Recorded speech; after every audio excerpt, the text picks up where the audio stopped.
Why did Mark Zuckerberg choose to confess now? This is authored by Jeffrey Tucker via the Brownstone Institute on Zero Hedge. Consider Mark Zuckerberg's revelation and his implications for our understanding of the last 4 years and what it means for the future. On many subjects important to public life today, vast numbers of people know the truth, and yet the official channels of information sharing are reluctant to admit it. The Fed admits no fault in inflation, and neither do most members of Congress. Food companies don't admit the mainstream media American diet. Pharmaceutical companies don't admit any injury.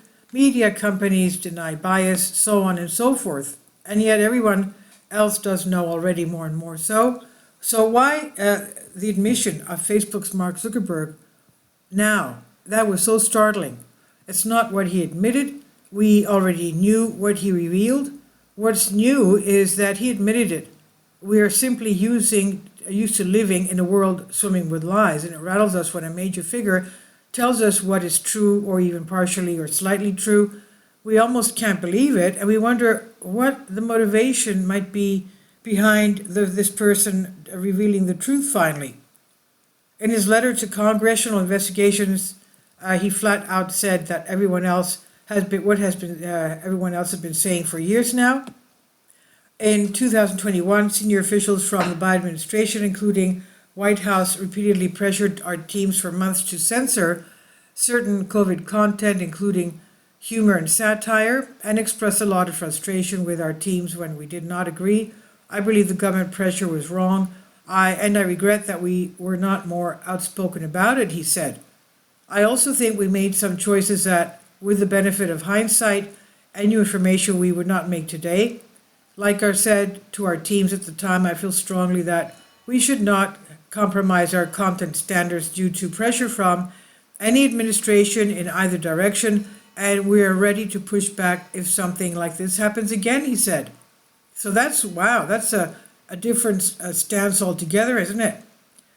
A few clarifications. The censorship began much earlier than that, from March 2020, at the very least, if not earlier.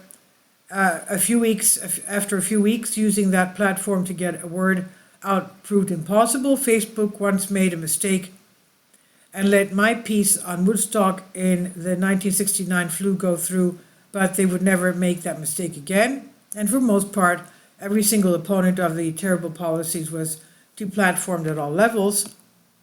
Now, the differences in having an article unthrottled, much less amplified by Facebook in these years, was in the millionfold.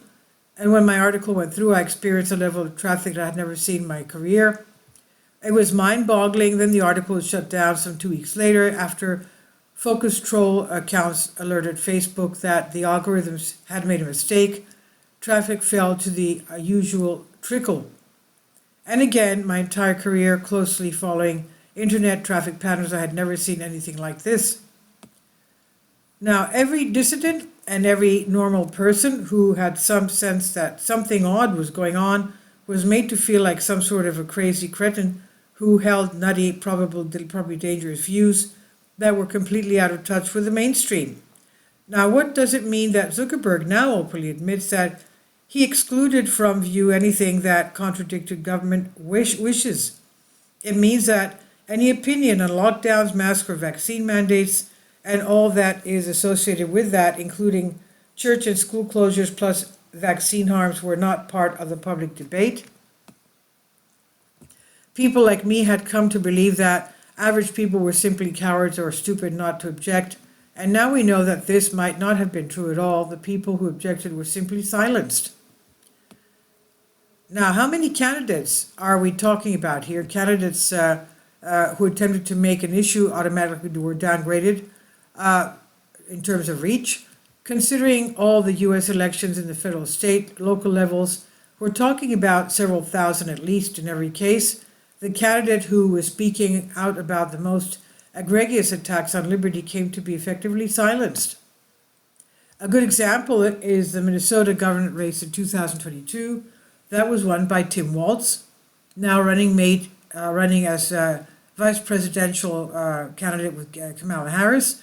The election pitted Walz against knowledgeable and highly credentialed medical expert Dr. Scott Jensen, who made the COVID response a campaign issue, and Jensen only got 44.6%, Tim Walz got 52.3%.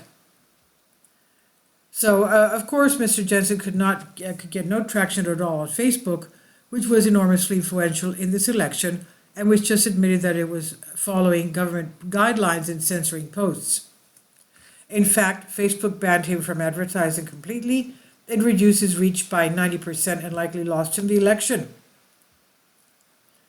Now, Zuckerberg's censorship, and this pertains to Google, Instagram, Microsoft, LinkedIn, and Twitter 1.0, that's before it was bought by Musk, denied the public a choice on the central matter of lockdowns, masking, and mandates, the very issues that have fundamentally roiled the whole of civilization and set the path of history on a dark course.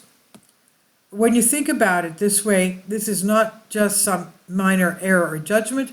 This was an earth-shattering decision that goes way beyond managerial cowardice. It goes beyond even election manipulation.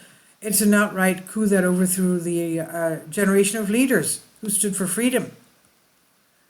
Then also you have the French arrest of Telegram founder and CEO Pavel Durov, an event which surely rattles any major CEO of a communication platform.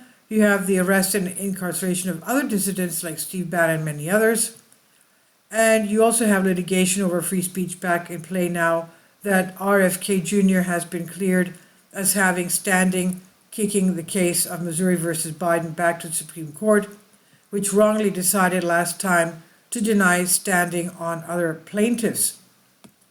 Zuckerberg, of all people, knows the stakes. He understands the implications of the scale of the problem as well as the depths of corruption and deception at play in the US, UK, and Europe and European Union, and all over the world. He may figure that everything is going to come out at some point, so he might as well get ahead of the curve. So now it becomes especially pressing since the person who did the censorship at the Biden White House, Rob Flaherty, now serves as digital communication strategist for the Harris-Walz campaign.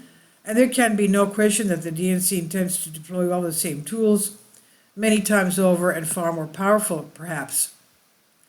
Now, under Rob's leadership, said Biden upon Flaherty's resignation, we've built the largest office of digital strategy in history, and with it, a digital strategy and culture that brought people together instead of dividing them.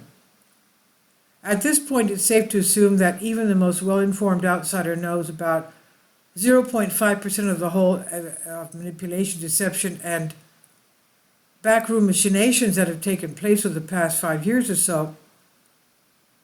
Investigators of the case have said that there are thousands of pages of evidence that are not classified but have yet to be revealed to the public.